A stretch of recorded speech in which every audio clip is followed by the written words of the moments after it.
একটা বোতাম, শুধু চাপ দিলেই প্যারাশুটটা খুলে যেত, জীবনটা হয়তো বেঁচে যেত, ফিরতে পারতেন পরিবারের কাছে। কিন্তু ফ্লাইট লেফটেন্যান্ট তৌকির তা করেননি, কারণ তিনি শুধু নিজের প্রাণ নিয়ে ভাবেননি, ভেবেছিলেন নিচে থাকা মানুষদের কথা। বিমানের ইমার্জেন্সি সিস্টেম সক্রিয় থাকলেও তিনি সিট ত্যাগ করেননি।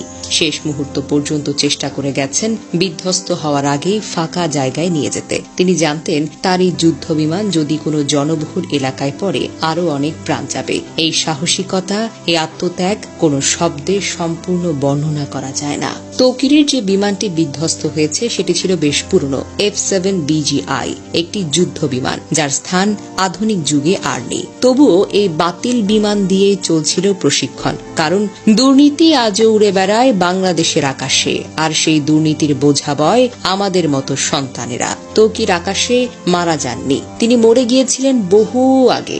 যেদিন বাজেট চুরি হয়েছিল, যেদিন সিদ্ধান্ত হয়েছিল 1970 দশকের বাতিল যুদ্ধ বিমান দিয়েই হবে প্রশিক্ষণ, এই সিস্টেম তাকে দেয়নি কিছুই। না দিয়েছে সুরক্ষা, না দিয়েছে বিকল্প, না দিয়েছে আধুনিক কোনো যন্ত্রপাতি। তাকে দিয়ে গেছে কেবল ঝুঁকি, মরিচা ধরা লোহা আর নিশ্চিত মৃত্যু। তবুও তিনি পিছু হটেননি।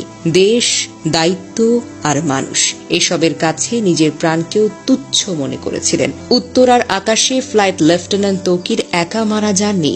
এই ভয়াবহ দুর্ঘটনায় আরো অনেক প্রাণ ঝরে গেছে। আমরা গভীরভাবে শোকাহত।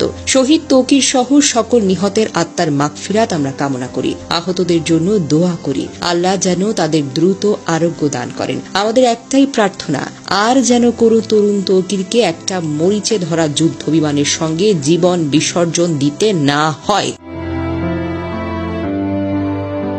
দুর্ঘটনার খবর ছড়িয়ে পড়লে বিকেল থেকে রাজশাহী নগরীর উপশহরের ৩ নম্বর সেক্টরের আশ্রয় নামের ভাড়া বাড়িতে স্থানীয় বাসিন্দা ও স্বজনদের ভিড় করতে দেখা যায়। বাড়ির মালিক আতিকুল ইসলাম বলেন, ফ্লাইট লেফটেন্যান্ট তৌকির ইসলামের মা বাবা ও বোন জামাই ঢাকার উদ্দেশ্যে রওনা হওয়ার আগে তার মৃত্যুর খবর জানতেন না। পরিবারের সদস্যরা জানতেন সাগর জীবিত ও চিকিৎসাধীন রয়েছেন। তৌকির ইসলামের বড় চাচা মতিউর রহমান বলেন, ঢাকায় রওনা হওয়ার আগে তৌকিরের বাবা মাকে নিহতের খবর জানানো হয়নি। গত বছর তৌকির ইসলাম বিয়ে করেছেন। চলতি বছরের ফেব্রুয়ারি মাসে বিয়ের আনুষ্ঠানিকতা সম্পন্ন করেন। তার স্ত্রী ঢাকার ব্র্যাক ইউনিভার্সিটির একজন শিক্ষক। প্রসঙ্গত, সোমবার দুপুর 1টার পর রাজধানীর উত্তরার দুর্ঘটনায় পরে বাংলাদেশের বিমান বাহিনীর একটি প্রশিক্ষণ বিমান।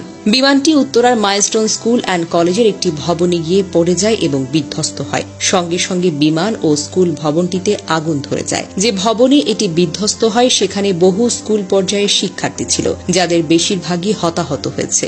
দুর্ঘটনার পরপর উদ্ধার